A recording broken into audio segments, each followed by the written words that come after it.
Good evening, everyone. We've already called this meeting to order. Statement of adequate notice of this meeting was given to the public 48 hours in advance of the date setting forth the date, time, location, and type of meeting. Notice was sent to the Daily Record, the Observer Tribune, the Washington Township Clerk, and was posted on the district website at www.wtschool.org. Please stand for the Pledge of Allegiance. I pledge allegiance to the flag of the United States of America and to the republic for which it stands, one nation, under God, indivisible, with liberty and justice for all.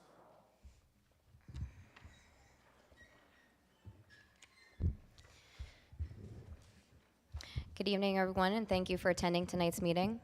It's been a very busy month with all activities and sports back in full swing. It's hard to believe we only have 36 more days of school left.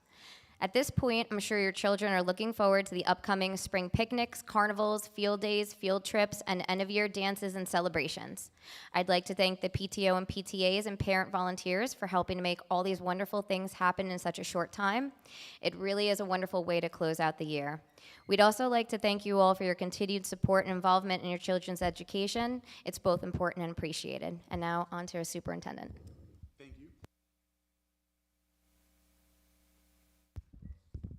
Try that again. Good evening, everyone. We're going to begin this evening with two presentations. The first one, I'm going to hand it over to Principal Ippolito to introduce. We have a video of LVMS Live. So, Principal Ippolito, do you want to introduce us? Sure. Thank you. All right, great. So this is an easy one for me. I get the great pleasure and honor of introducing two of our staff members who are responsible for a program that really grew up grassroots. It was the brainchild of two staff members. They roped in Mr. Ferrante, and the three of them together with a crew of amazing kids have put together this news broadcast with some regularity. So one of the reasons I'm especially proud of it is because we didn't have anything. And Mr. Ferrante, Mrs. Melda, and Mr. Cage, who's not here, and a bunch of kids came up with the technology, the skills, the drive, and really the impetus to build this entire thing. So tonight, I would like to introduce you to two of them, Mr. Ferrante and Mrs. Melda, and have them share with us a little bit about LVMS Live.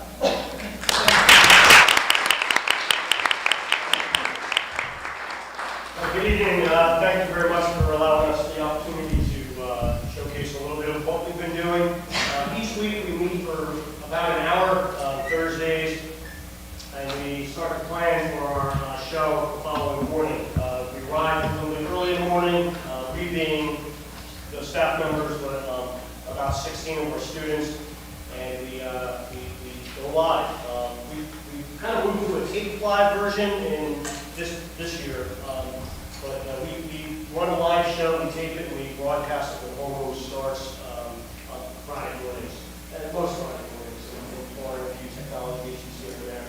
But we've really been especially proud of our students, two of which are here tonight. We have Layla and we have Piper.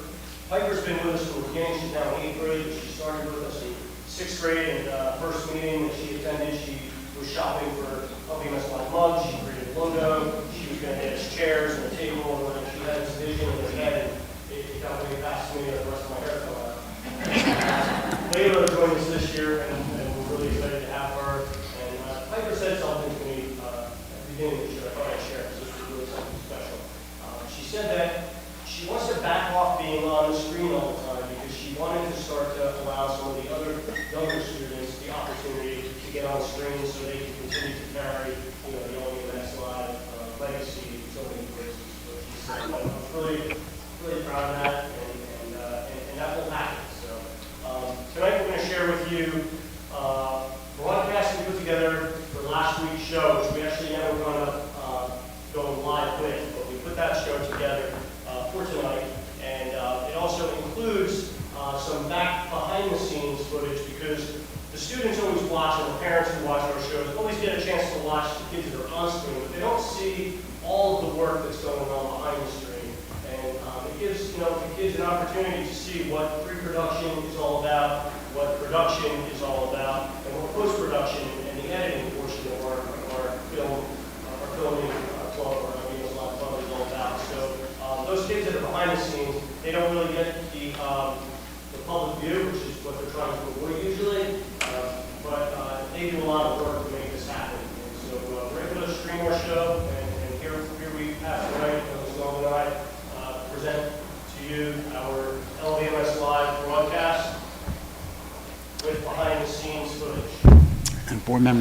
want to go out to the side so you can see? Okay, sure. Like Mr. Cronk said, I've been here since 6th grade, so it was about 3 school years, but it was way back in 2018, which feels like forever ago. And in 2018, when the club first started, we had like 100 people show up, probably more. It was like 50 from every grade. There were so many kids there, and I think after the first couple of weeks, people might have taken on too much work, and then there was enough work for some other people. People didn't take on enough work. And so people started dropping out, and we were left with a smaller group of people, maybe 20 or so kids, and we realized, hey, this is all we need. We don't need 50 people for production, 50 people for being on screen, 50 people for doing something else, and yada, yada, yada. We really only need 20 kids who are focused and rooted in the roots of LMS Live. So we only need anchors who are willing to be here every week and ready to step in. We only need some, like 1 or 2 people who are ready to step in, do the editing, or just step in general. You know, we miss one person, they suddenly call out sick, we have somebody to step in. So we really only need those people, and this year we're really lucky to have that strong rooted group of people to have, like, do the editing and do the on-screen stuff. You know, I've only had to step in once or twice, and I'm really grateful for it. It's amazing to see during COVID and during virtual learning, Piper was doing her broadcast from her closet and her basement, and we had her on film, and she never let us down. She came all the time. She was 100% in, and we really appreciate that. She's great.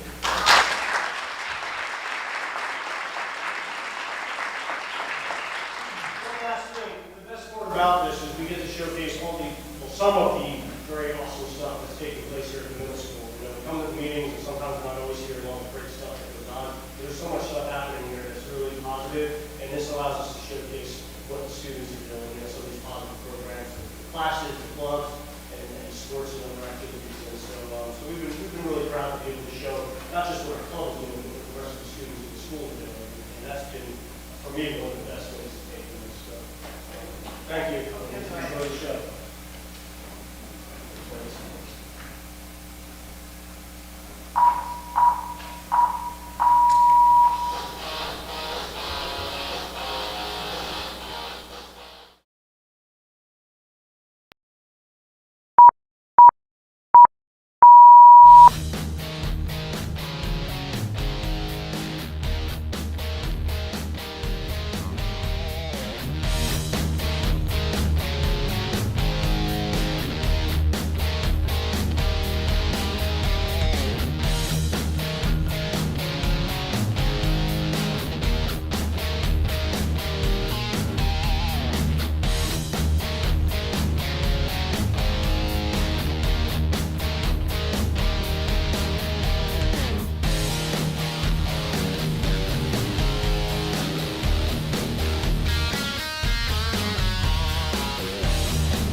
Good morning, Long Valley Middle School students and staff, and hello to the Board of Education and guests. This live broadcast has been pre-recorded to give you a behind-the-scenes look at how LVMS Live TV News is created. I'm Olivia Haydorn. And I'm Tegan Cryan. Today is April 22nd, 2022. Today's lunch is Big Daddy Pizza and Doritos. Club news. Chess Club will not be meeting on Monday, April 25th. The Chess Club will resume on Monday, May 2nd. Attention all free-to-be club members. Our next meeting will be Monday, April 25th in Mr. Mita's room. Again, our next Free to Be Club meeting will be Monday, April 25th in Mr. Mita's art room. See you there. Student news. Congratulations to our 8th grader, Riley Craddock, our Artist of the Month. Check out her original digital drawings in the Artist Showcase by the Multipurpose Room. Wonderful work, Riley. Student news. The Long Valley Junior Women's Club is sponsoring a photo contest. Submit up to 3 digital photos for a chance to win. See Mr. Mita or Mrs. Clark to check the Monday Minute for more info. Submissions are due today. Student news. The Epcot door decorating contest will be judged today during support time. Student council will be coming around during support to judge your door and classroom for spirit points. There are many opportunities for spirit points this Friday, so let's bring LVMS around the world.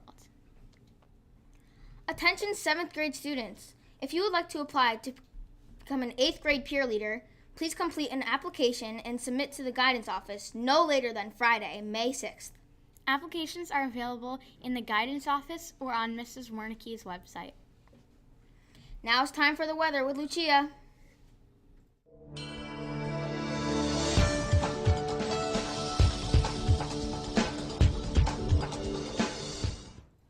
Thank you, Olivia. Today, expect a high of 63 degrees and a low of 40 degrees. Today, it will be sunny and a really nice day. Brooke, want to hear a joke? Sure. How do you prevent a summer cold? I don't know. You get it in the winter. Back to you. Thank you, Lucia. We never get tired of your jokes. Now it's time for sports with Piper.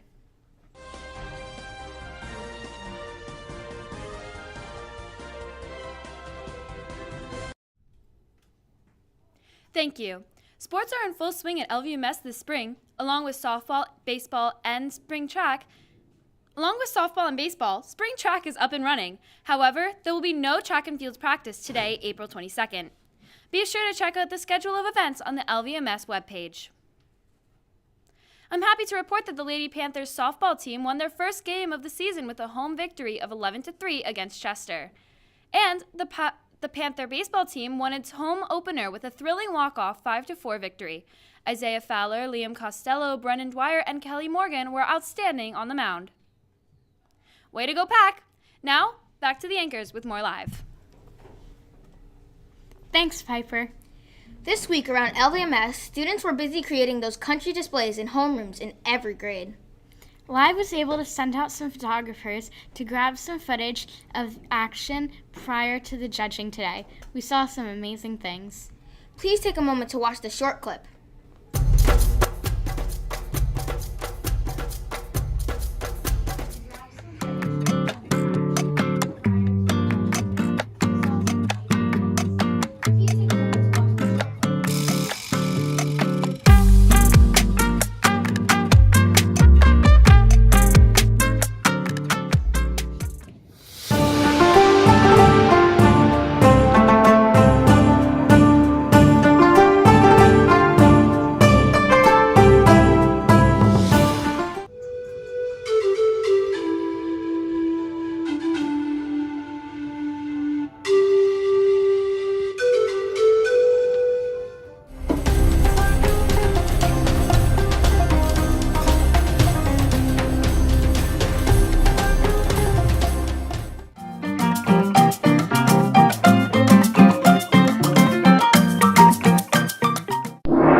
This looks like it's going to be a close race for house points. There's some really creative rooms out there. I agree. LVMS recently hosted an assembly called Speed Painting. This exciting presentation was seen by all grades. Please watch this short clip of the show.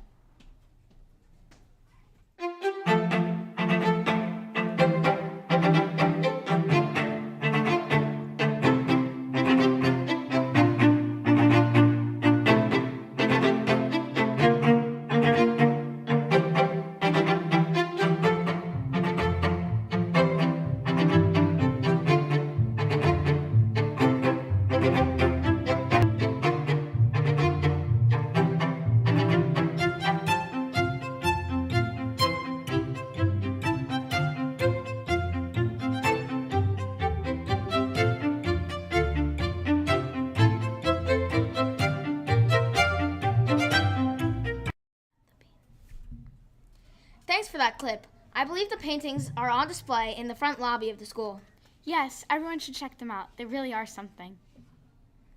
As we end, we'd like to thank the Board of Education for this opportunity to showcase live. Yes, we really are proud of our live crew and all the hard work that takes place in 1 hour each Thursday after school and 45 minutes on Friday morning, filming day.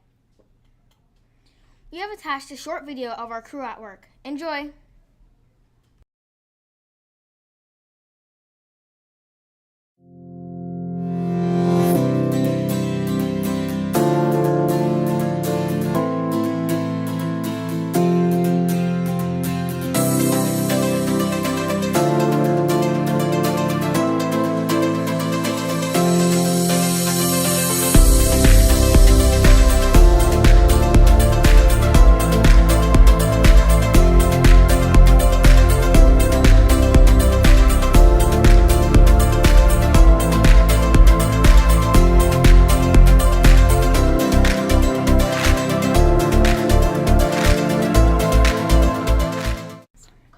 Thanks for watching our broadcast. After the credits, please stand for the Pledge of Allegiance. Have a great evening!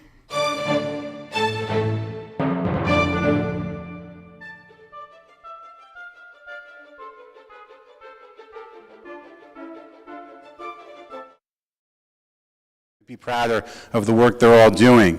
So thank you for helping us acknowledge them this evening. Right now we're going to do a brief transition to prepare for my presentation, so if you just beg your pardon for about 90 seconds, we'll get set up and I'll start my budget presentation for this evening. Thank you.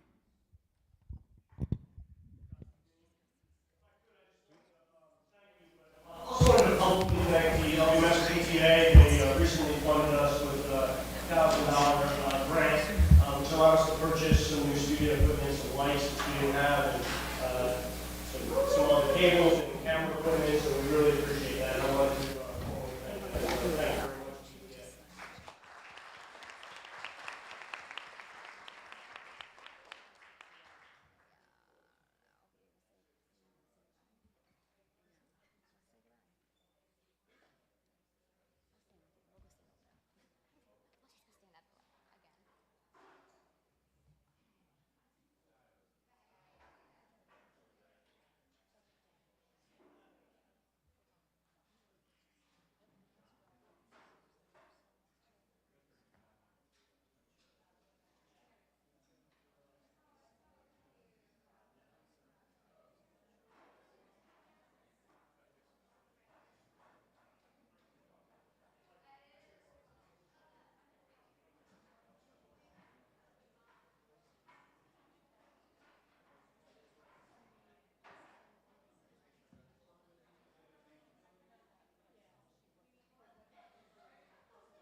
We're good? Okay.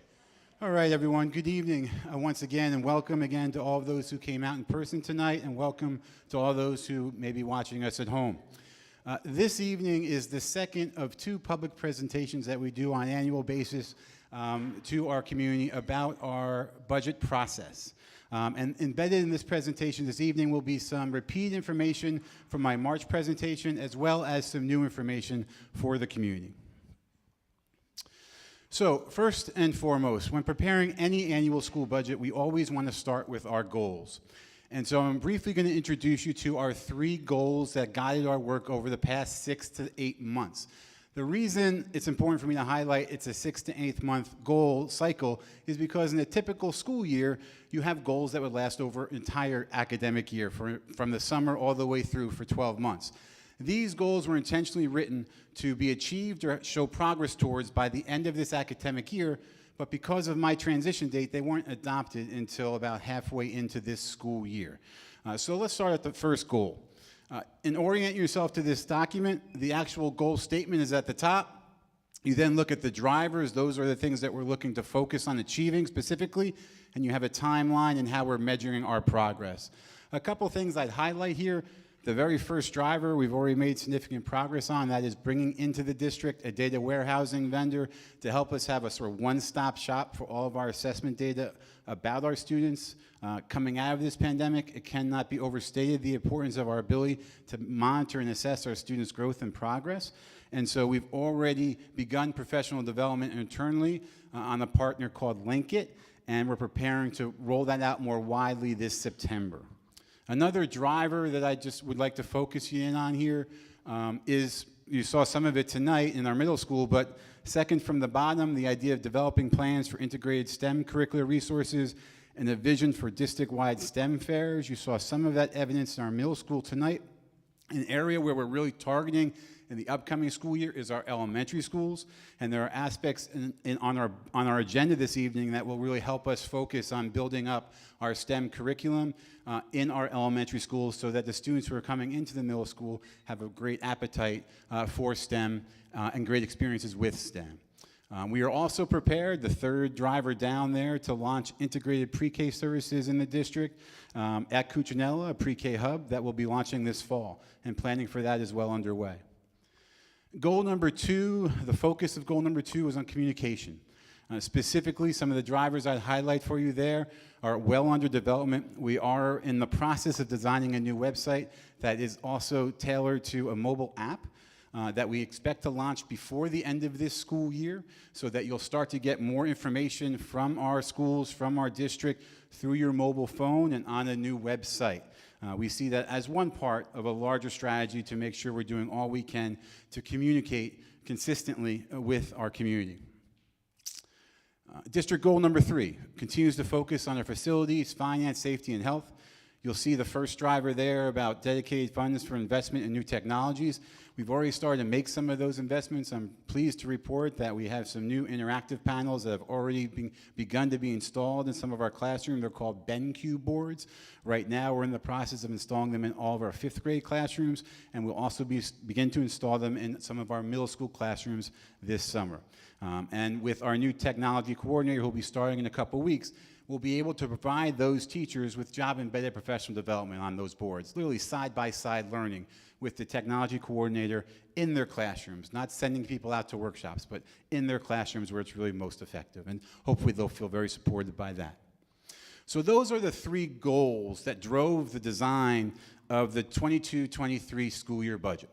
Here is a timeline of the budget process. What I'd like to emphasize for you all tonight, though, we did not start working on this budget on March 8th. This budget and the budget of this size, the work really began in early November. And I'm proud to say it was a huge team effort. From Liz George to our entire business office to our entire leadership team, it's been a constant conversation and discussion over the last several months to make sure that we're designing a budget that's strategic, but candidly also accommodating for some, for lack of a better term, bad news. We know we had to account for a $1.1 million reduction in state aid. And so we didn't want to just make those cuts without keeping in mind our goals. And so to that end, let me talk about where we're still making investments. We're not just cutting, but we're still making investments in this budget for the upcoming school year. I already mentioned the pre-K hub. We're also looking to invest in more job-embedded professional development for our teachers and our leaders to support them with these new resources. A few moments ago, I mentioned Linkit, the data warehousing vendor. That's a significant shift for all of our educators in the district. And it's not something that they're going to be able to grasp and comprehend on day 1 or the first day back from summer break. We're going to need to provide them support and resources throughout the school year to build their capacity to use that data warehousing effectively to inform their instruction, and at some point, not yet ready to commit to a timeline, but at some point, interface with all of you about that data. And I think that's where it really will take off, when we're having that authentic conversations with you about your child and where they are academically, and we can show you various data points, not just one data point, various data points to inform your work and our partnership. Some other key investments will continue to be in our facility maintenance and security for our schools. And I'm really excited. One of the items on our agenda tonight is appointing a STEM mathematics coach. And having that coach working alongside our literacy coach across our elementary schools, I think is really going to have a very deep impact in supporting our teachers and also accelerating student outcomes in the area of STEM and mathematics. So those are the investments. But again, we did have to account for $1.1 million state reduction in state aid, and so we did have to right-size some areas. Many of the bullets you see behind me I previewed with the community in March. There haven't been changes. Those have remained our strategies in terms of where we've had to make some reductions, or in the case of the middle school, we're actually increasing the sections for world language by 1 so that our Spanish world language teachers are teaching 6 sections as opposed to 5. The reason for that is then we have a reduction of 1 FTE from the middle school. It's those types of reductions that begin to get us to solving for that $1.1 million number, but we also feel like are appropriate and reasonable to do.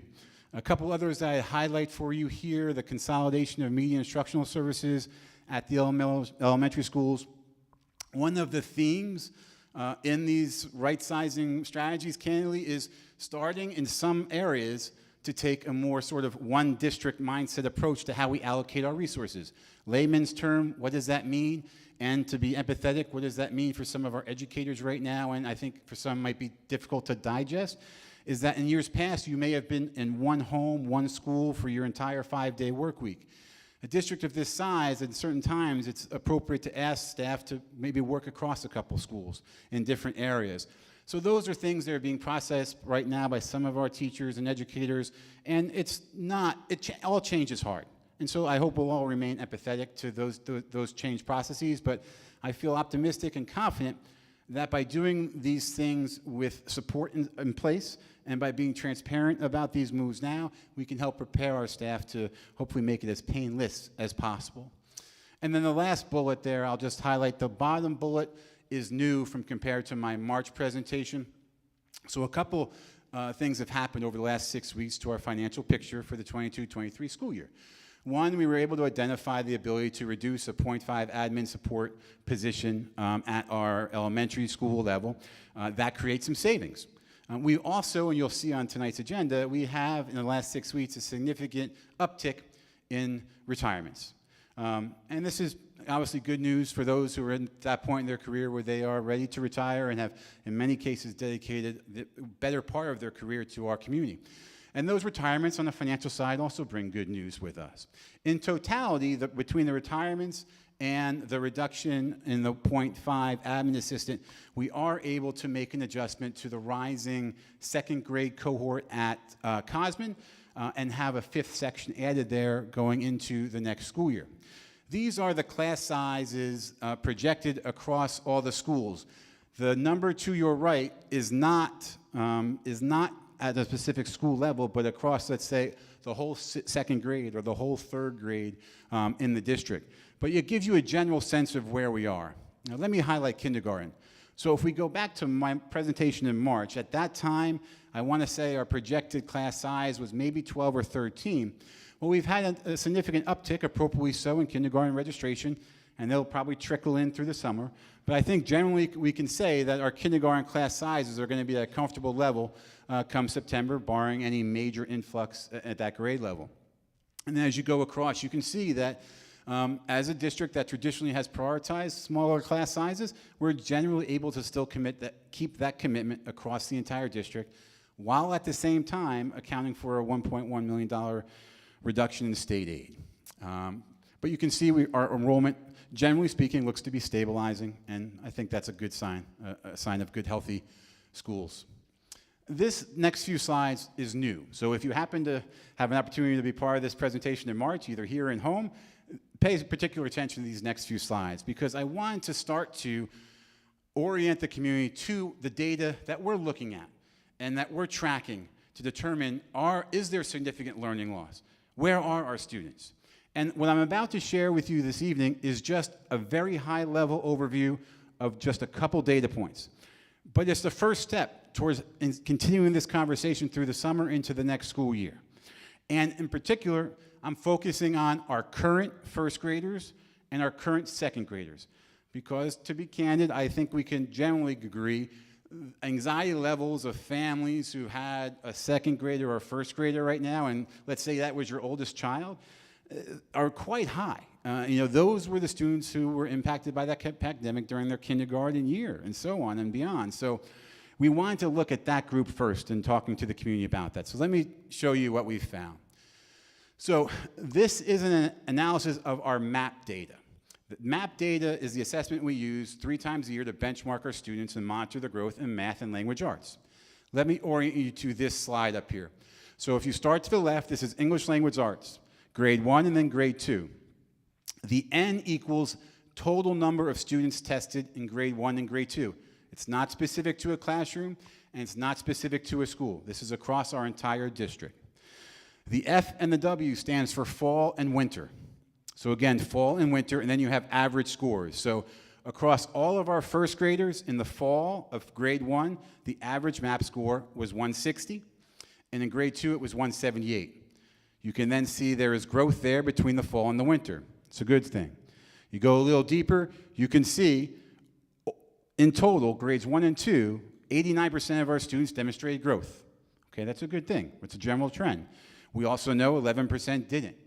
And we also know that we have tiered interventions in place to begin providing those students with more supports. Let's take another look at this data point. But let's look at it a little differently. Now we're going to compare our students' achievement to national norms. Let me start to the top left, and you'll see the term RIT, RIT 155. That is not an acronym. RIT does not stand for something other than it is a national norm created by the MAP organization. So, said a little differently, MAP is administered across the entire country. And what they're able to do is all first graders who take the MAP score, they're able to create norms. Where are their average scores? So what we see here as the grade 1 fall RIT for MAP was 155. You then look at the bar graph and you could see ours was 160. Okay. Not reading too much into that other than to say, okay, looks like we're doing okay and not particularly falling dramatically behind on an average, and that's where we would want to be. And then you then look at winter, RIT 160, ours jumps to 170. We did that across grade 1 and grade 2, and you still see that general positive trend. Again, not something that we're necessarily saying, okay, everything's good, but I think it gives us a sense of pause that we're starting to show some growth here coming out of a pandemic, and let's reflect about that. Next is another data point related to English language arts performance and achievement. It's called a Lexile level. Lexile levels are used, they're generated by the MAP assessment, but they're used to match students with the just right size books for their reading level, basically measures of the reading level. What you'll find interesting here is grade 1 fall, negative 62. That's a bit alarming to see that. But let's reflect for a moment. Coming out of the pandemic and still in it, candidly, we had non-readers in first grade. It's sort of to be expected.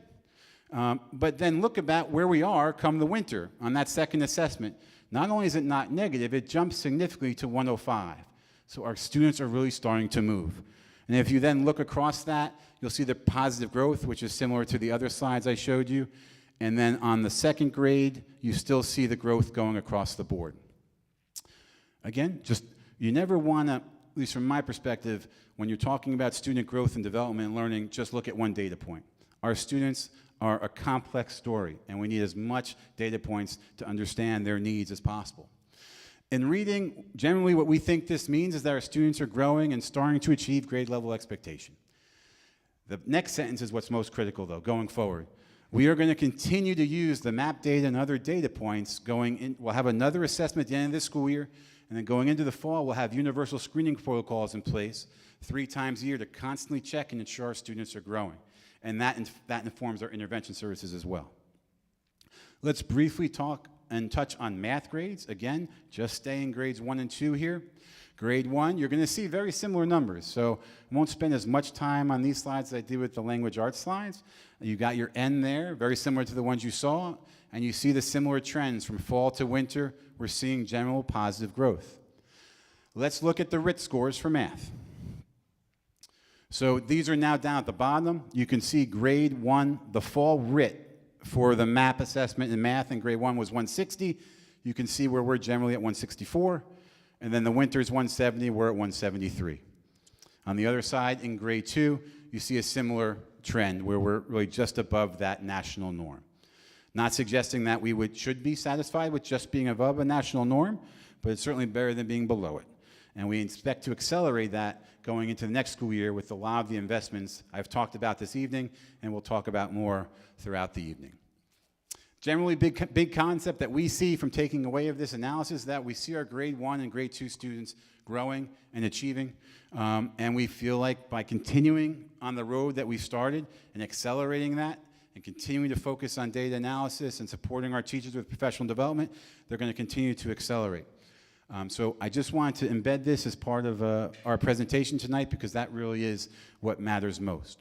As a review from my March presentation, just want to again give you a bit of a history of how we got to this point with our budget and the mandated state aid reductions, and it's sort of self-explanatory. You sort of see the cliff there. The silver lining in all this is the most painful year.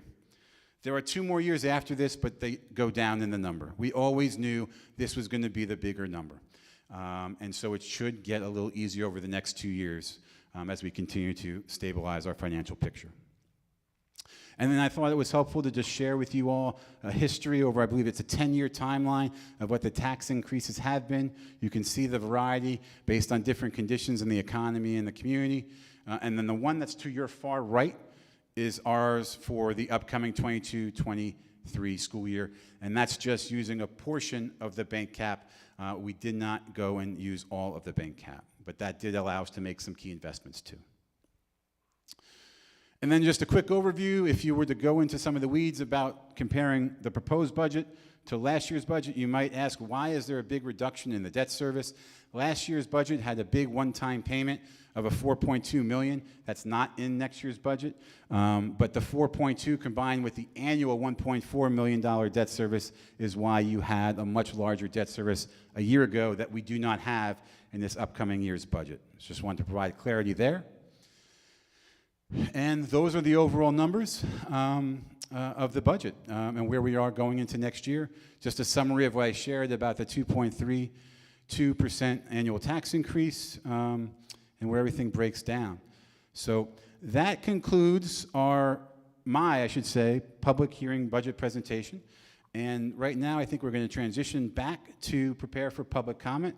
And if in the event you have questions or comments about this presentation or other matters as well. All right, thank you.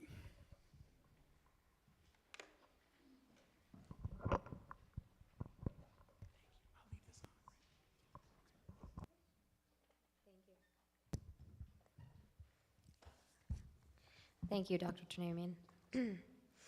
Correspondence.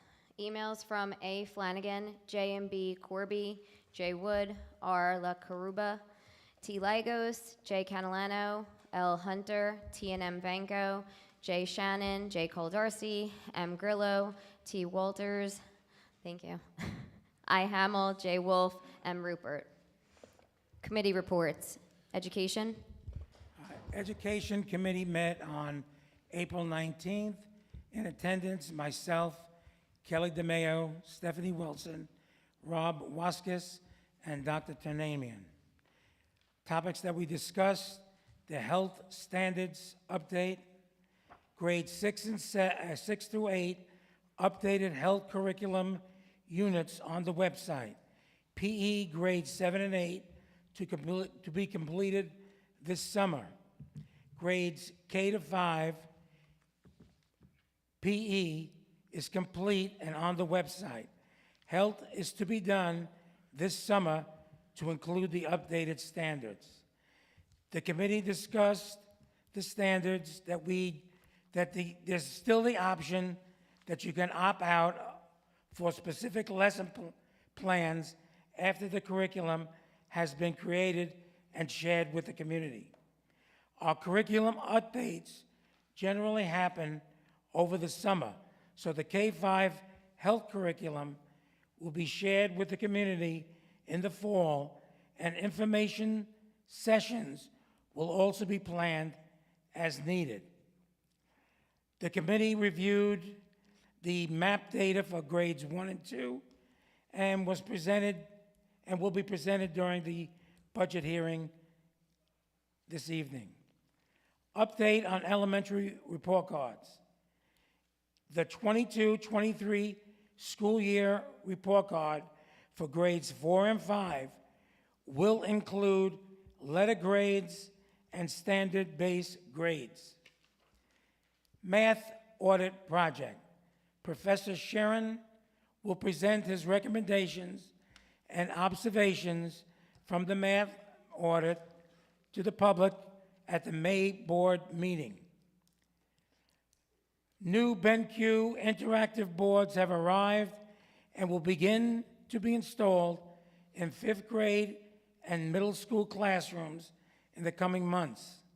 Teachers will be provided with professional development to support their use of this new technology in their classroom. Update on Gifted and Talented program. We are excited to share the Night of the Notables and Showcase Night will be back this year. The Showcase Night is scheduled for Thursday, May 19th from 6 to 7 p.m. at Cuccinella, and the Night of the Notables is scheduled for Thursday, May 26th, 6 to 7:30, also at Cuccinella. LVMS has selected Character Strong as their whole school SEL program, which will begin to implement during the 22-23 school year. The committee reviewed sample lesson plans from Character Strong sample lessons. And if I could just add on to that, we've actually have an update related to the SEL program that we're looking for the middle school, and we're still deliberating that. So you won't find anything on the agenda tonight in terms of purchases. The committee did look at one program called Character Strong, and we're still in discussions about what the right answer may be. I shouldn't say may, because we are committed to an SEL program, but we think we need to do some more deliberations around what the right one will be for us. So just wanted to clarify that. Thank you. Personnel? The Personnel Committee met on Thursday, April 22nd, and those in attendance was myself, Carmine Capagrasso, Jill Masurino, Cindy Ruggiero, and Peter Termanian. First, we spoke about recent retirements. The committee discussed the retirements on the agenda tonight and reflected about our deep and sincere appreciation for their many years of distinguished service to our schools and wish them much happiness as they move into retirement years. We also spoke about the SRO contract. The committee discussed a recent meeting between the township and the school district to begin negotiations for a new SRO contract for the 22-23 school year. And lastly, we spoke about the Old Farmers Road School principal position update. The committee discussed the finalist who will be named as the next principal for Old Farmers Road School this evening and would like to offer a warm welcome to her with best wishes for a great success as our next Old Farmers Road School principal. Thank you. Communications?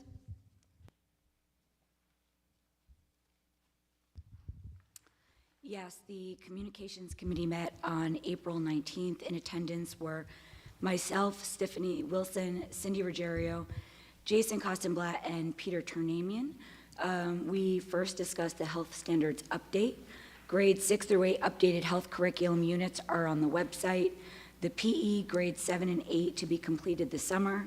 Grades K through 5 PE is complete and up on the website. Health is to be done this summer to include the updated standards. Dr. Turnamian advised the committee that the documents circulating on social media were a demonstration of sample lessons created by an outside organization not related to the NJDOE, and there are no specific lessons mandated by the state. Individual school districts decide how the standards should be implemented.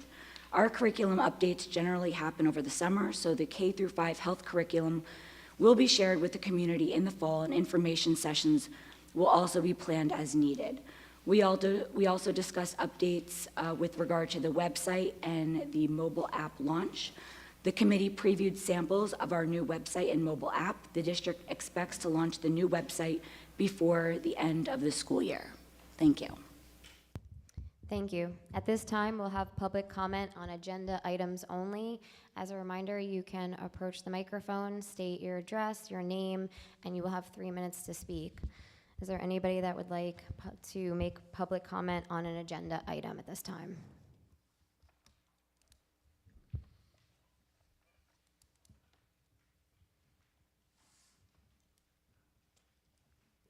Lindsay Succi, 79 Black River Road.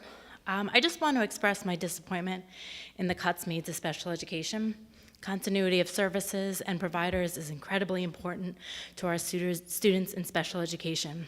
Replacing full-time specialists with 10, 20-year service in our district with outside contractors not only affects morale within special education teams, but it also jeopardizes our district's most vulnerable population. As I clearly don't know the intricacies of our district budget, I'm unable to provide an alternative to these changes, but I do not want my concerns about this impact on special education go unsaid. Thank you. Thank you. Is there anybody else who would like to make public comment on agenda items? Okay. Yeah. Oh, John.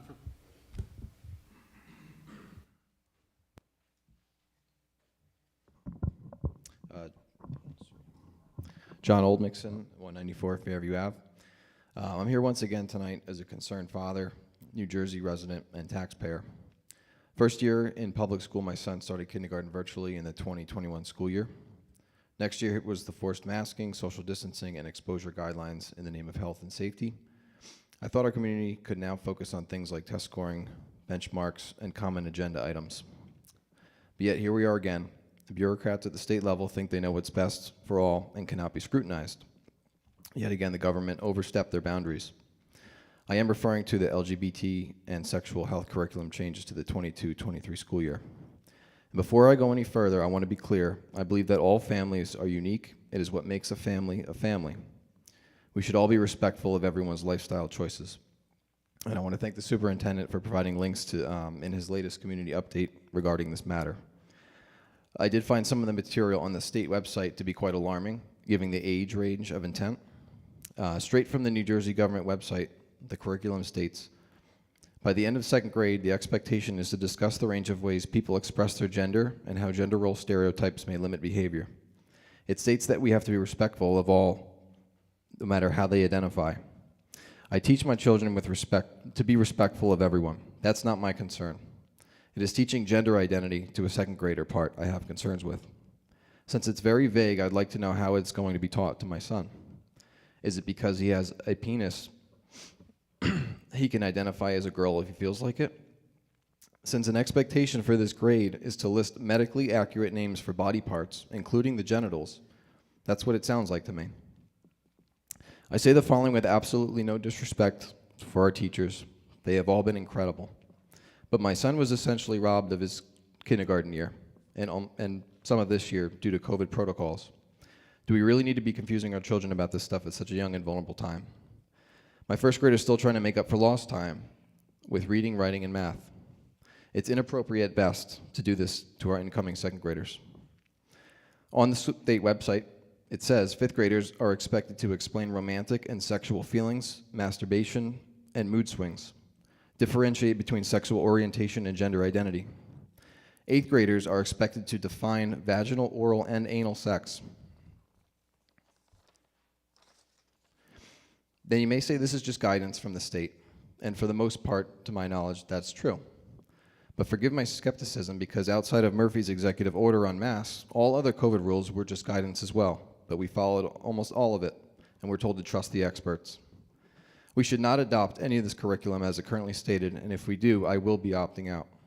However, I honestly feel that I shouldn't have to.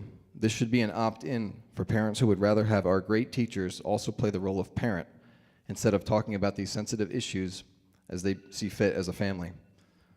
Just to reiterate my last point, I have no issues with sex ed in the LGBT community. It is the content and age at which it's being taught in public schools is my issue. Thank you. Thank you. Make sure there's nobody else. Last call, okay. Come on up. Hi, it's nice to see you all. My name is Nina Dorlin. I live at 43 Flocktown Road in Long Valley. And I'm here on a few different levels. Yes, I am the Long Valley Middle School PTA president. Thank you for all the thank yous and all the recognition tonight. We definitely appreciate that. And I have definitely heard a lot of things within our organization about the curriculum and people being concerned about this. And I do understand that it has not been decided yet, and I do not think that it's fair that it's going to be told to us in September. I feel that because of what's going on, and because this is such a big and sensitive issue, it would be really nice if we pushed that out to July or August, so parents did have, you know, feedback a little bit before September, and everything's happening then. I'm also here just as a mom, and just hearing the comments before and the topics, those things made me cringe. Like, I don't even like to talk about those topics. You know, it's not that it's not okay to teach, and we obviously want to teach our kids to love and respect everyone, and that is a parenting thing. It is not something that gets taught in school, in my opinion. Okay, those are the two things that I had to say. And the last is, I'm here as a representative of my church. I work for St. Luke's in Long Valley, and my pastor asked me to read a letter on his behalf as he couldn't attend. So, to whom it may concern, as Catholics, we believe that the parents are the first teachers of the child, and the school administration should not teach areas of morality or sexuality. This is the responsibility of the parents and their religious leaders, who have the right to instruct and support the children in the moral code of behavior. We would hope that the school administration would use their time and talents to instruct the children under their care to use their gifts in the world of academia, commerce, and in the trades. Be assured of our prayers as together we empower our strong, morally minded Americans of the future. Yours truly, Father Owen B. Moran from St. Luke's. Thank you.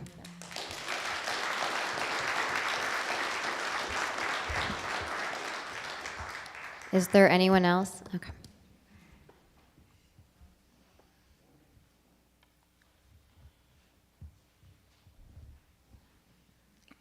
Hello, everyone. Marlena Chitto, 71 West Valley Brook Road. And sorry, I have to read this. I have found myself disappointed. Not only have I heard harmful, hateful statements about the LGBTQIA+ community, but also about our teachers. A lot of the bogus materials going around the internet was circling, so I do thank you for that email last Friday clearing things up.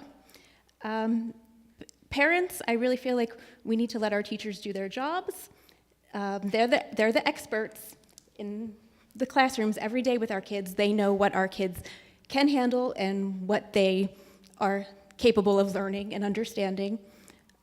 And they're not trying to corrupt anyone, because I've seen that a lot, and I take offense to that, because our teachers are some of the best, and I don't know what they're doing. But I also feel like our schools are in need of more acceptance.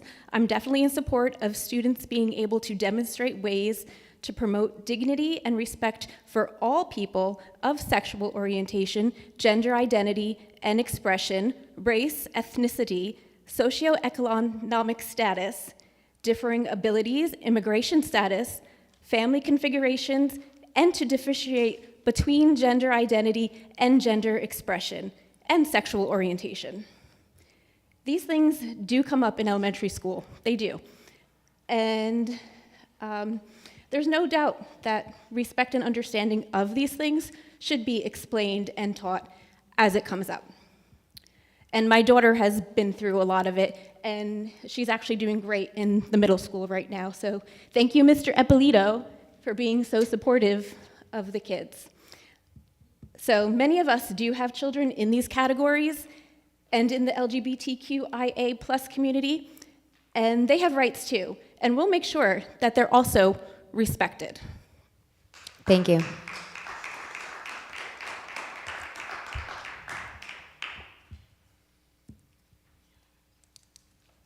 Hello, my name is Kevin Dorland. I live at 43 Flocktown Road. I respect and appreciate the fact that all of the teachers and the board has this, to be quite honest with you, ridiculous agenda to deal with at this age. I too have respect for everybody's race, culture, ethnicity, whatever you want to say about your kid or your family.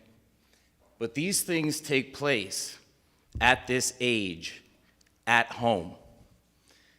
When somebody brings up a topic of sexual orientation with a child, you're robbing children of the last innocence they have. Our responsibility as adults is to defer that child immediately to their family. I don't care if you worship bowling balls or oak trees. It doesn't matter to me. It's not my job to cast judgment. It's not a teacher's job to inject judgment. I feel terrible for the people who do have to deal with this, teachers and administration, having to address these issues that are very personal, and I would hope you would deflect and put that responsibility back in someone's home. Good luck. Thank you.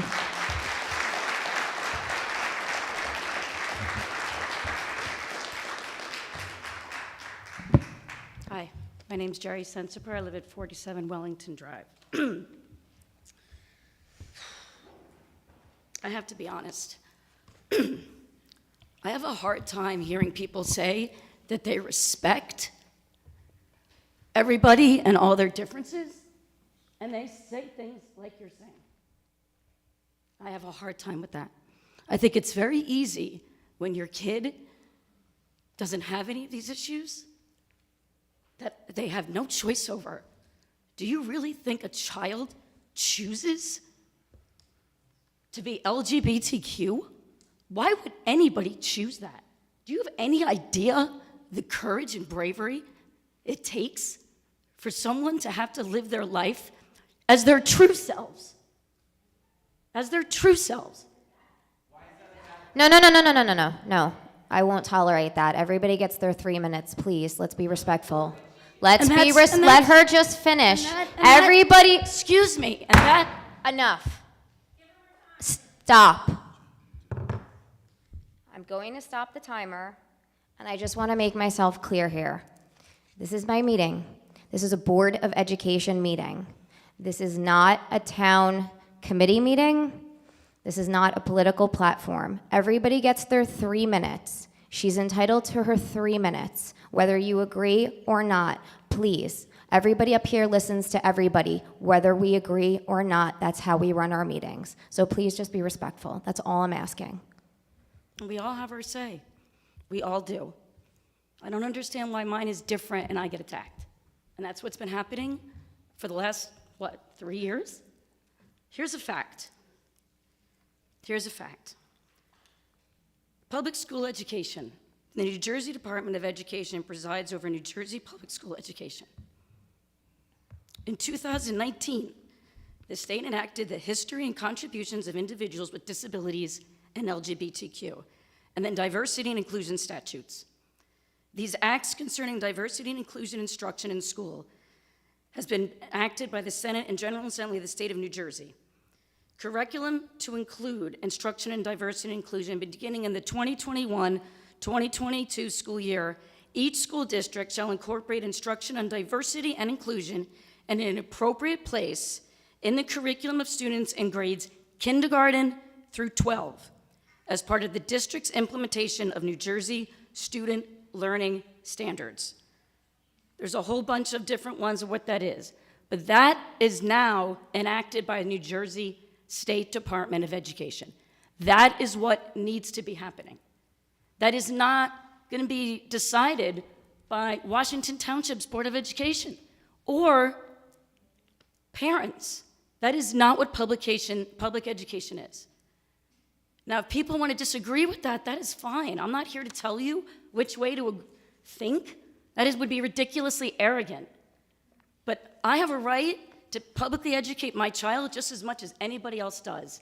And I think it needs to be done based on what the New Jersey Department of Education has decided. That's just the way it is. If you don't agree with it, that's okay. But you have the right to send them to a private school or to homeschool them. but you don't have the right to change public school education laws. Thank you. Who is next?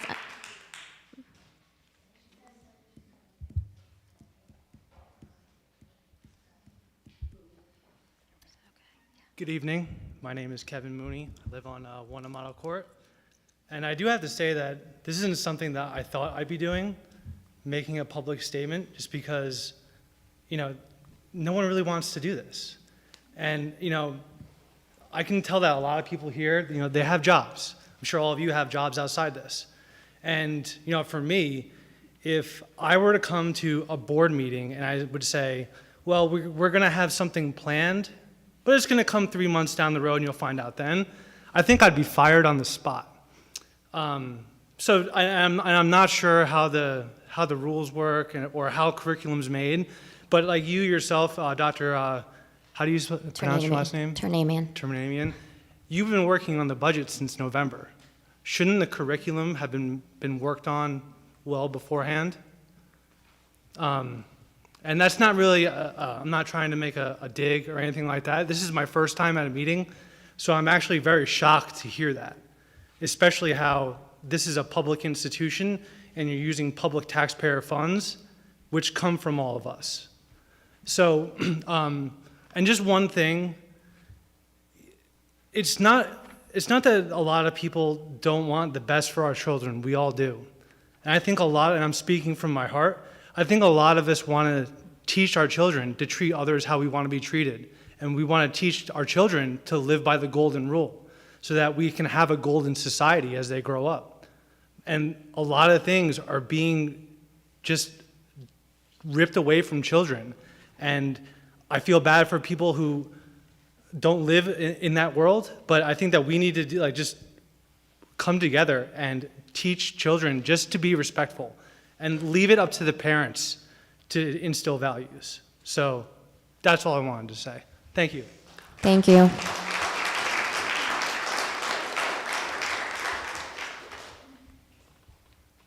Hi. Good evening. Liz Stolar, 6 Rosewood Trail. I don't usually speak in public. I happen to be a school counselor in a neighboring school district, and when asked to speak in public for my job responsibilities, I tend to find myself flustered.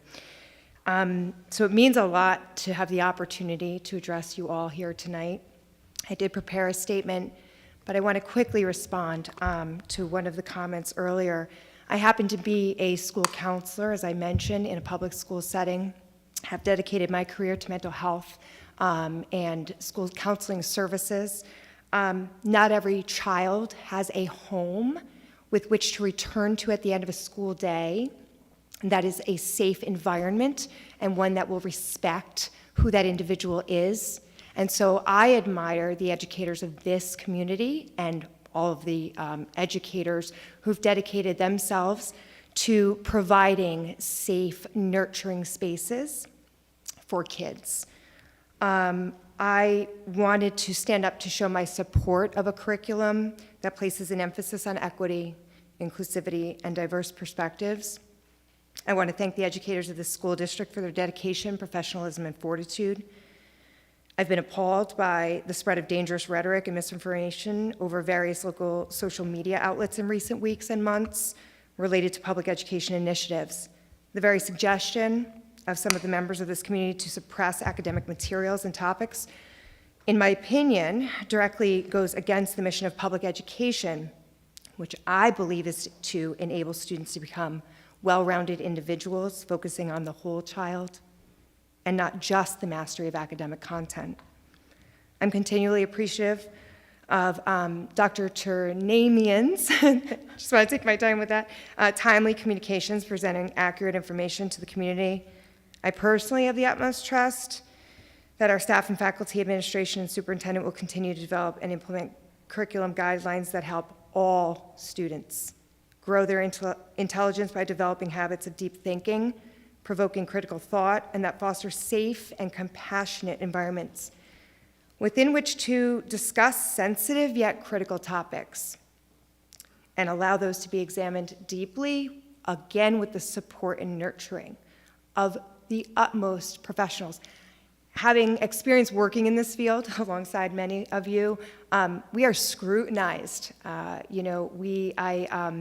admire the lengths we go to continue to professionally develop our understanding of all topics, academic, SEL, et cetera. This is certainly no task for any of the members of our teaching staff and any of you sitting here. So I just want to say once again that I appreciate your time, your effort, and for giving us a platform to speak our opinions. Thank you. Thank you.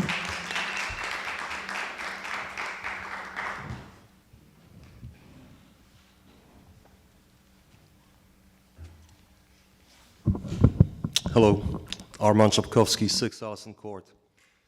I have 2 kids. They're out of this school, but they were here earlier, and that's my second point. But the first point is listening to all the parents. I have one proposal to make. I grew up in a totally different system, totally different world. We were focused, the teachers were focused on teaching biology, okay? They left sexuality out to be with their parents, at their homes, maybe the counselors, like the lady before me. But majority of the kids wanted to learn biology. It was 4th or 5th grade. We were introduced to the topics that are being taught to the kindergarteners now. So, that was a picture of a woman, picture of a man, everything, Latin names. Everybody memorized it. Everybody went home. If anybody had issues, they went to the counselor. What the gentleman at the beginning said was absolutely true. If there were kids that needed help, you have people to help them. And that's how I think we should keep it that way. Second point, my kids are out of school. You were talking about math curriculum, 1st graders. What about 7th, 8th graders? My son is a freshman at West Morris Central, struggling with math tremendously due to what happened here. So I'm trying to find out a way to get these other kids to at least get prepared and come to West Morris Central. Thank you very much. Thank you.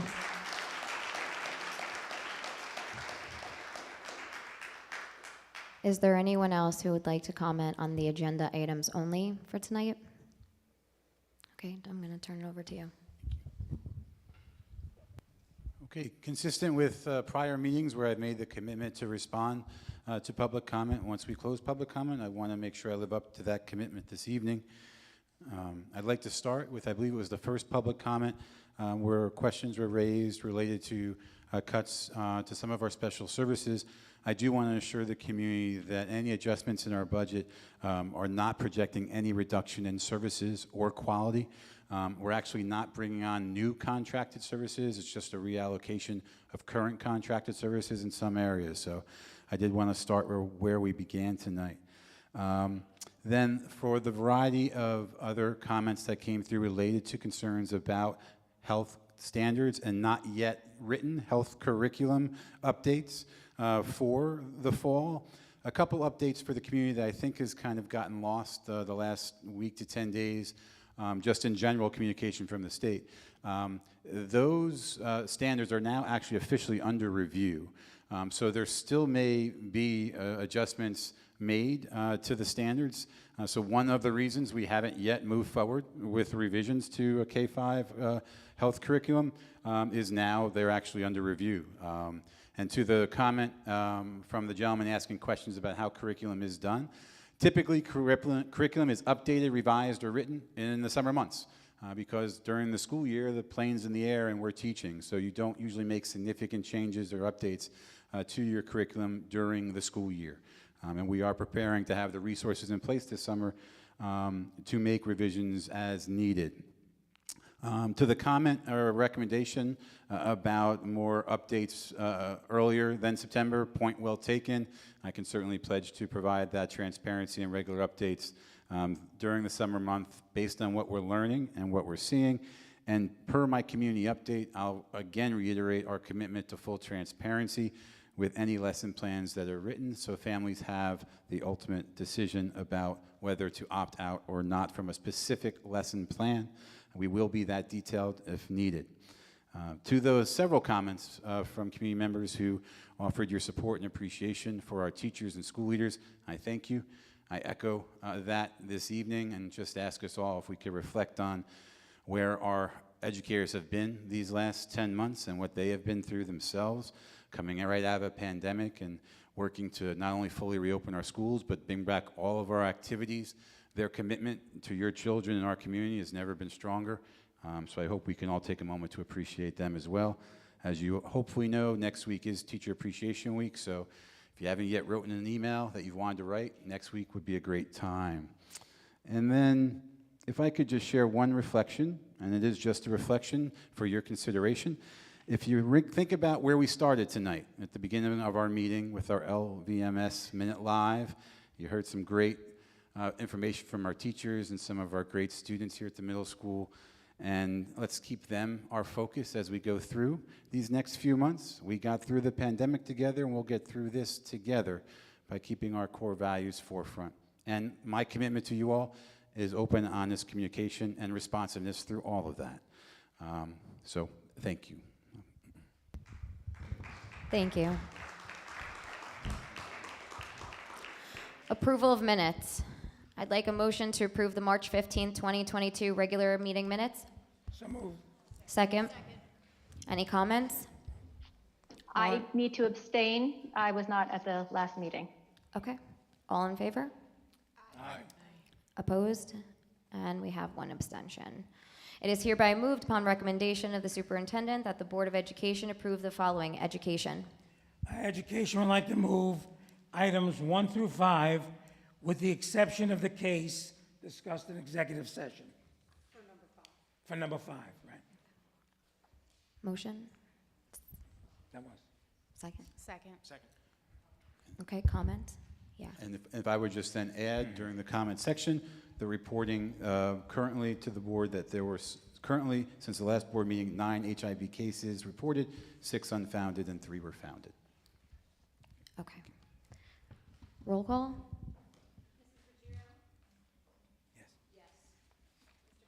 Yes. Yes. Yes. Yes. Yes, I don't know if I have to abstain from what Carmine just said since I wasn't in, He said with the exception of number 5. oh, okay, so we're good. Okay, so yes. Yes. All right, now I'd like to make a motion relating to the topic that we discussed in executive session.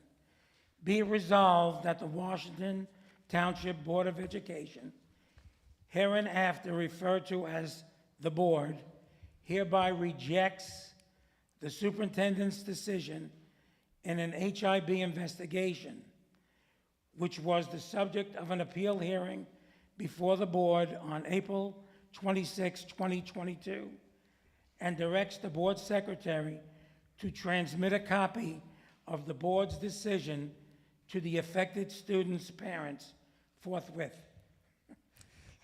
Thank you. Motion? Second. Second? What he said? Roll call? Yes. Yes. Yes. Yes. Yes. Abstain? Mrs. DeSico. Yes. Finance? Finance would like to move item number 6 on the agenda, motion to accept with gratitude the following contributions. $4,006.93 from the Municipal Alliance to be used as follows. $2,003.46 for K-5 social emotional health. $2,003.47 for middle school emotional health. $3,874.89 from the Flocktown Cosman PTA to be used at the Flocktown Cosman School for teacher grants. $587 from the Long Valley Junior Women's Club to be used at the Old Farmers Road School Library. $829 from the Long Valley Junior Women's Club to be used at the Cuccinella School Library. A donation from the Old Farmers Road School PTA of a Gaga pit concrete slab and enhancements to the brick area under the flagpole at the Old Farmers Road School. Second? Second. Any comments? I just would like to say thank you so much for everybody's contributions to bettering our district. Roll call? Mrs. Ruggiero? Mr. Capagrosso? Yes. Mr. Kostenblatt? Yes. Ms. DeMayo? Yes. Mrs. Muserino? Yes. Mr. Waskis? Yes. Ms. Wilson? Yes. Mrs. Mitchell? Mrs. Mitchell? I think she's frozen. She's frozen. She's frozen. Okay. Mrs. DeSico? Yes. Okay. Finance would like to move item numbers 7 through 13 on the agenda. Second. Second. Any comments? If I could briefly just share a comment. Item number 10, I was remiss not to highlight that during my presentation this evening. This is just another specific example of job-embedded professional development that we're putting in place to support our teachers next year, and it's specific to co-teaching. So one of the great things that this district has had for several years in the elementary schools is a co-teaching model across all of its grades. And so we're bringing on this professional development provider to really ensure that the teachers feel supported in that model. And it's just one of the best things I think we can do in our elementary schools. So just wanted to highlight that as well. Thank you. Thank you. Roll call? Mrs. Ruggiero? Yes. Mr. Capagrosso? Yes. Mr. Kostenblatt? Yes. Ms. DeMayo? Yes. Mrs. Muserino? Yes. Mr. Waskis? Yes. Ms. Wilson? Yes. Mrs. Mitchell? Okay. Mrs. DeSico? Yes. Personnel, Jason, would you like to take personnel? I'm not on personnel. Okay, just kidding. Anybody personnel? Please? Personnel would like to move. Just in time. Would you like No, to? it's okay. Carmine, go ahead. Okay. Just in case it gets kicked off I hope I again. don't freeze. Sorry. Personnel would like to move item number 14 on the agenda. Motion to accept with regret the following retirements. Michelle Allison, Special Ed Aide, Long Valley Middle School, effective July 1st, 2022, due to retirement after 23 years of service. David Murphy, Custodial Supervisor, Flocktown Cosman School, effective July 1st, 2022, due to retirement after 40 years of service to the district. Stephanie Russell Byrne, teacher, Old Farmers School, effective July 1, 2022, due to retirement after 17 years of service. Mary Ellen Summers, secretary, Flocktown Cosman School, effective July 1st, 2022, due to retirement after 24 years of service. Claire Scanlon, substitute teacher, effective April 1st, 2022, due to retirement after 18 years. Fadine Henkel, substitute teacher, effective July 1st, 2022, due to retirement after 20 years of service. And Andrea Morrissey, teacher, Old Farmers School, effective July 1st, 2022, due to retirement after 10 years. Thank you. Second? Second. Comments? If I may, just would be remiss not to say a few words about these retirements and the long years of service to our community. Wishing all of them the very best, happiness, and best of health in their retirement years. We want to specifically thank Mr. David Murphy, his 40 years of service to our community. We wish him well in his retirement, and I know one of his hobbies is practicing nature photography, and hope he has many exciting years ahead to practice that. I've had an opportunity to get to know Mary Ellen Summers from Flocktown Cosman these past couple of months, and appreciate her dedicated service to our community. Wish her well and her family well in their retirement years. Andrea Morrissey from Old Farmers, I know your retirement letter was, left a heavy heart with many of us. We really appreciate your 10 years of service to us, and as you said, really that's some of the 10 best years of your career, and we feel the same way. So just a heartfelt thank you to all of those retirements, and wishing you all the very best.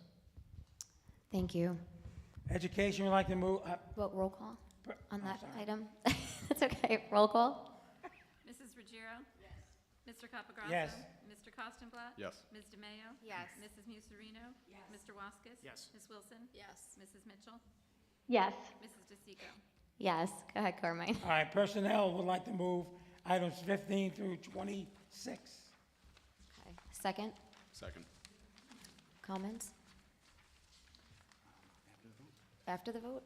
Oh, sure. No, no problem. Roll call, please.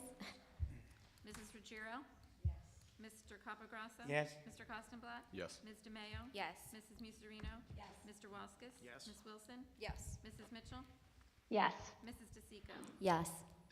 Thank Floor you, is yours. thank you. And with that vote, I'm very excited to welcome our new principal for Old Farmers Road School, Mrs. Hawkswell, who's here with us tonight. And we're very excited to introduce you to the community. I thank you for coming out tonight. I see you have your son with you. So we're very, very happy. If you wouldn't mind, I think if you have just a few words to share to welcome you to the community. So if you wouldn't mind just coming up and introducing yourself, we'd really appreciate it. Thank you. Welcome.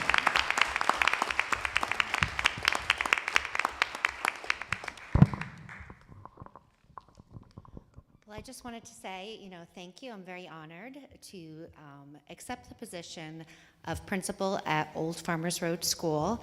It is clear that it's a really special place, and I'm just excited to join the learning community there. I live locally, so I hear accolades about the teachers, about the students, about the families. And I think it's just going to be a really wonderful fit for me. And I hope you know, as I have my son here this evening, that when I make decisions with children in mind, I think of my own children each time. So that's sort of, my vow for all of you. So thank you. Thank you very much for having me.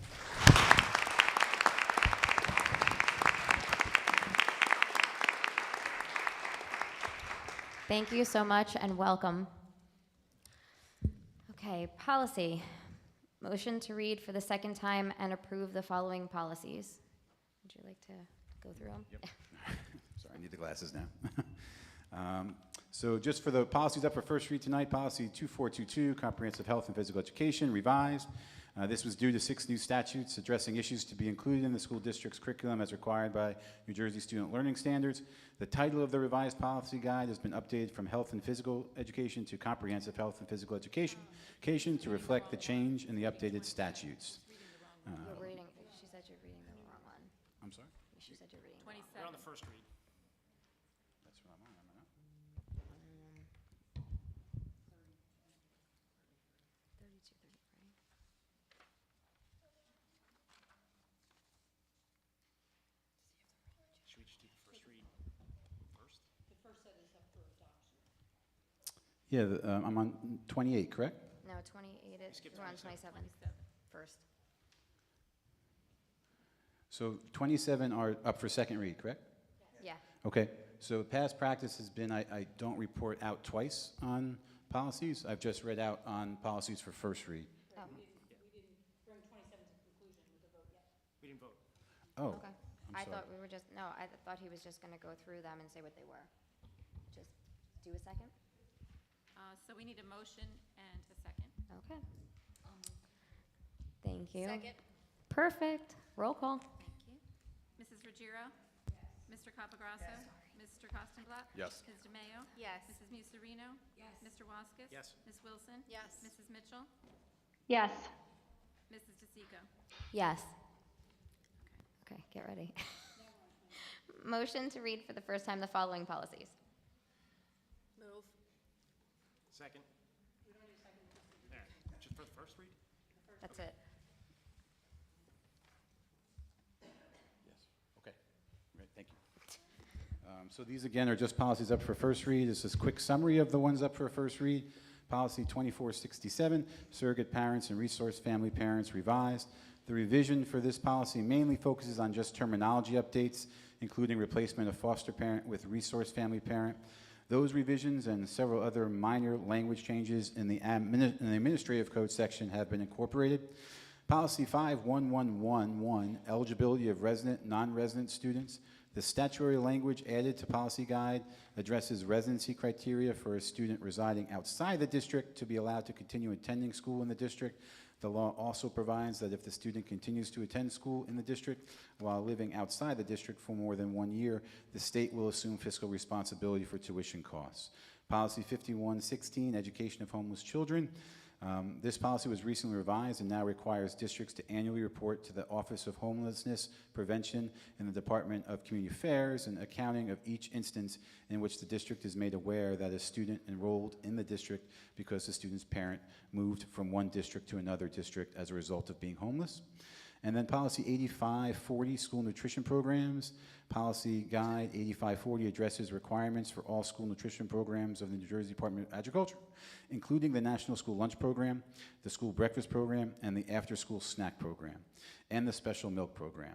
The Breakfast After the Bell program is a new subset of school breakfast programs. Our Strauss-Esme has revised Policy Guide 8540 to require breakfast after the bell programs as part of a district's school nutrition programming if the district meets certain eligibility requirements. Washington Township does not meet the eligibility requirements. And then Policy 8550 refers to meal charges, outstanding food service bills.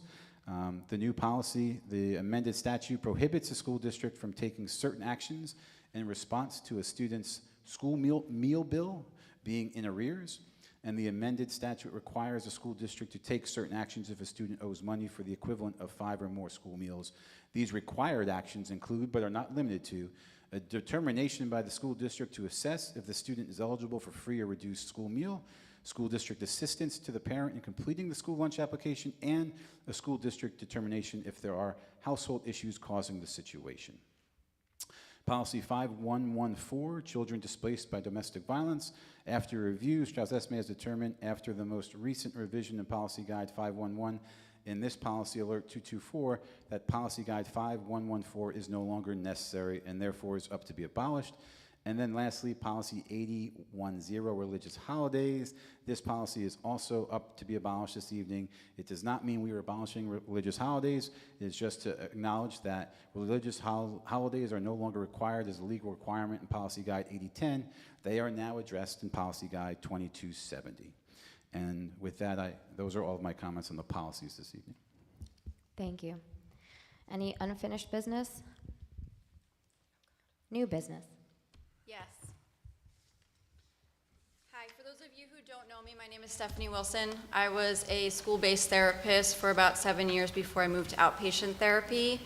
So I do have some thoughts on the upcoming character education curriculum that has been proposed for the middle school, so I'd just like to read those to you now. Middle school students are experiencing many developmental changes and beginning to encounter greater challenges, including peer and academic pressure, making these years critical for social and emotional learning. I'll refer to that as SEL from now on. They are experiencing more complex emotions and social situations. They are also developing a stronger sense of who they are, including their own beliefs, values, and interests. SEL is considered a more appropriate curriculum for this stage in their educational development. SEL is not the same as character development. A character development curriculum for the middle school will be proposed for next year. This concept is focused on developing morally responsible youth, which can raise concerns about whether values can be changed and whether instruction is the responsibility of families or schools. Character education tells you what values to have, rather than teaching students to be aware of what they already have. Elementary students should have already developed or been taught the following pillars of character education: trustworthiness, respect, responsibility, fairness, caring, and citizenship. SEL provides opportunities for students to understand why they have the perspective they do and create their values and beliefs. It further helps students acquire and effectively apply the knowledge, attitudes, and skills necessary to understand and manage emotions, set and achieve positive goals, feel and show empathy for others, establish and maintain positive relationships, and make responsible decisions. Core competencies include self-awareness, self-management, responsible decision-making, relationship skills, and social awareness. SEL should also include topics such as suicide prevention and support. I am proposing that curriculums more specific to SEL be explored for the middle school level. Thank you, Stephanie. At this time, we will open the floor to public comment. Same rules apply as before. Please respect each other. Please do not turn around and direct your comment to anybody else in the audience. Please let everyone speak. Who would like to go first?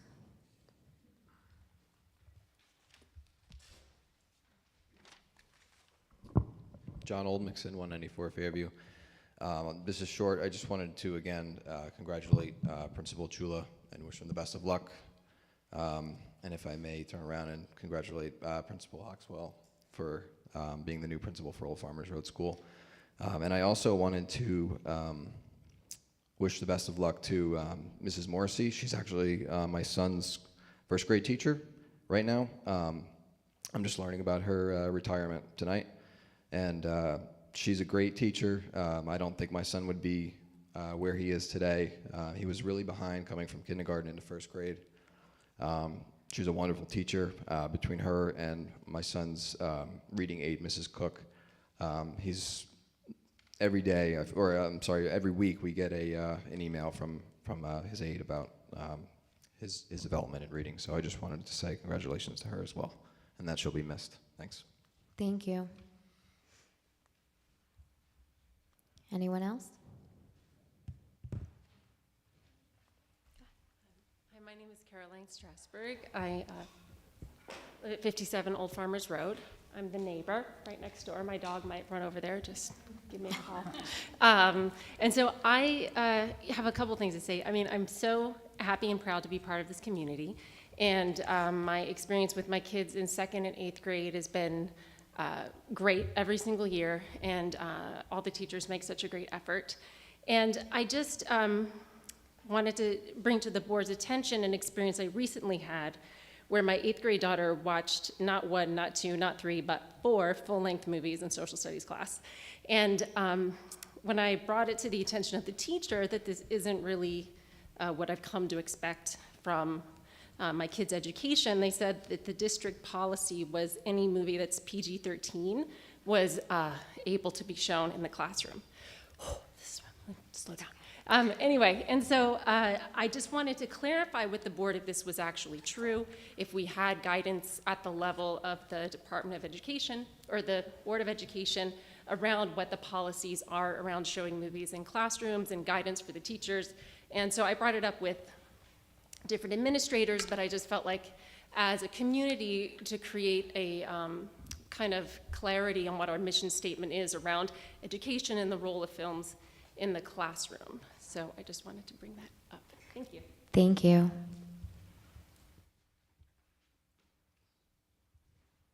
Anyone else? Okay, floor is yours. Okay. Well, John, thank you for honoring the teacher who's retiring from Old Farmers as well. I appreciate those comments.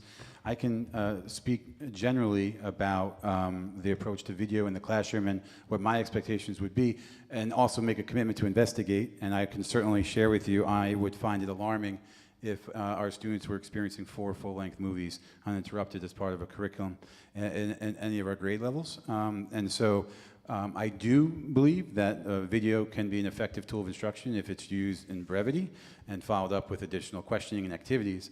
And so that is what I will look into regarding this. And if there is need for correction or feedback to be provided, I can certainly commit to ensuring that that happens. Okay. I'd like to talk about our district distinctions. Tonight I have a couple of very special distinctions. I'd like to start with the Old Farmers Road School Certified Schoolyard Habitat, which was headed by Jessica Toomey. I'm not sure if Jessica is here. There she is. Yes, thank you. Thank you for being here for this. On Earth Day, the kindergartners went on a hunt around the school grounds to locate wildlife habitats. They learned that these habitats provide wildlife with food, water, cover, and a place to raise their young. Native plants and feeders provide food to a variety of wildlife. Bird baths were used to provide water, and they used pottery and lumber to create shelters for the animals from bad weather and predators. Birdhouses were built to provide a place for the birds to raise their young. This schoolyard habitat, which we saw pictures of, which is absolutely amazing, will be used again in the spring as they read the story of the Garofalo and use ways to explore the plants and animals and how they work together to create an ecosystem. The school will be using a framework called Conceptual Play World, which will begin as a piece of a children's literature and then uses play-based learning experiences to explore STEM concepts. Congrats to Mrs. Toomey, and a special thanks to Mr. Shula, the Old Farmers Road School PTA, Kelly Martin, who's the chairperson of the LV Environmental Commissions, and everyone who helped make this project possible. So one last round of applause. Thank you. Okay, so this next one's a little lengthy. I want to take a moment to recognize 2 of our school's unsung heroes. our wonderful SROs, Officer Corey Lee and Officer John Wertenberg. As many of you probably know, Officer Lee is the friendly face at Flocktown, Cosman, and Cuccinella schools. Since day one, Officer Lee has welcomed our young learners into the school with a warm smile, high fives, and served as someone our children look up to and some aspire to be like. Being a Cuccinella parent myself, I can say that I have experienced the love the children have shown him over the years that he has served in the school. Whether it be a parade of hands out to offer high fives as they pass him in the hall, shouts just to say hello, or a flood of personal drawings done at recess or at home. I know my 5-year-old was so excited to see Officer Lee on the car pickup line last year. He would always come by her window just to say hello, and it was the highlight of her day. So much so that she is counting down the days until she starts kindergarten because she was looking forward to seeing Officer Lee every day. In her eyes and the eyes of many children, he is both a role model and their hero. I can also say that Officer Lee is a big part of the Flocktown Paw Bucks program. His patrol car rides on campus are one of the most sought-after incentives. The students love the chance to ride in the front seat of the patrol car. This brings them big smiles and a warm and positive memory with their time with their SRO. He is also a very special treat to some of our special education students. He has a way of turning their bad days around with his kind and gentle demeanor. He would often surprise classes with read-alouds or just stop in to participate in activity. Prior to COVID, Officer Lee helped at Cuccinella with our counselor, Mrs. McCool's HIB lessons. Being visibly bigger than the students, he was sure to come down to their level and say, "I'm a police officer and I'm here to help and keep the school safe. You don't need to be afraid of me. I'm a helper and a good guy." And he would also help out with Mrs. McCool's role plays. He would go in and fly by the seat of his pants, never prepared but ready to go with the flow. The kids absolutely loved seeing him act and enjoy the chance to act along with him. Sometimes he would throw Mrs. McCool for a loop, causing her to think fast at times. She would often close the lesson by asking Officer Lee what he thinks the most important thing to remember is, and he would reply with, "We've got to look out for one another and stand up for each other, and if something isn't right, being safe at school is the most important thing." Officer Wertenberg, simply known to all as Officer John, is the SRO at both Old Farmers and Long Valley Middle School. Since day one in the fall of 2018, Officer John has been dubbed the perfect fit for Old Farmers. He takes the time and initiative to get to know every one of his students and many of the parents. He has a genuine interest in the safety and well-being of our entire school community, which is so very important for an SRO. John has the quality about him that our K-5 students gravitate towards. He makes them feel safe and valued. He truly understands what community policing is all about and puts others at ease. Officer John was always very helpful during the monthly safety drills and knows the schools inside and out. He knows the patterns, the flow, what is normal and routine and what is not. Time and time again, Mr. Shula hears from his rising 5th graders and parents that their mind is at ease when they see a familiar face at LVMS each fall. On behalf of Old Farmers Road School, we recognize Officer John's service and thank him for his commitment to the safety and well-being of our students, parents, and staff. Officer John has also been a tremendous asset to Long Valley Middle School. He is available each day to greet students, connect with them about sports or music or cars or whatever. He has taken the time to get to know many of the students, and in getting to know them, he has become an important part of their overall experience at LVMS. He is seen as an ally and a supporter. He is not viewed as a police presence. He is viewed as a member of our schools by students, staff, and parents. Officer John has participated in classes, working closely with our forensic science program and teacher to demonstrate fingerprinting and articulate the importance of being observant and asking the right questions when looking deeply into any circumstance. In addition to that, he has also been invited to help in health and U.S. history classes. His contributions to those discussions allow our LVMS Panthers to gather another perspective in their studies, and Officer John brings a boots-to-the-ground viewpoint to the classroom to support learning. Overall, he has been a critical support in our building operations and safety. He has been instrumental in reviewing and refining parent drop-off and pickup, and he facilitates safe and orderly arrival and dismissal, as well as participating in our fire and safety drills. Prior to the pandemic, Officer John noticed that the fields surrounding LVMS were being treated with pesticides by airplane. The plane route had it reversing direction not too far from the south of the building. Officer John took it upon himself to step outside, evaluate the situation, and reach out locally to ensure that any crop dusting would take place outside school hours. This was a threat that no one ever considered. He takes his role as SRO with great pride and integrity and views all of our Panthers as his own, serving both as protector and role model. Mr. Ippolito has enjoyed a tremendous relationship with the WTPD over his 15-year career at LVMS. He will always be grateful to have such a fine compliment to the school these past few years and greatly appreciates the work that Officer John has done to establish our SRO program in a way that aligns with the missions of the National Association of the School Resource Officers. Much of the education is done as a work of heart, and having family in law enforcement, he recognizes that the passion to serve, that heart, is fundamental in their work as well. I just want to say, on behalf of the Board of Education, it is with great pride and appreciation that I thank both officers for their tremendous commitment to our schools and our children. You are both a shining example of what law enforcement and being an SRO is all about. You serve with such pride, integrity, and heart. It really is a calling. We cannot be more thankful or honored to have you both serve our schools.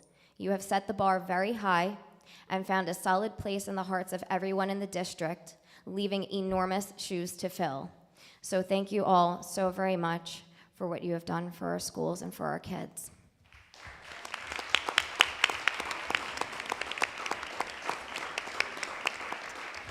And with that, I would like a motion to adjourn, please. Second, all in favor? Aye. Thank you, everyone, for coming out. Have a good night.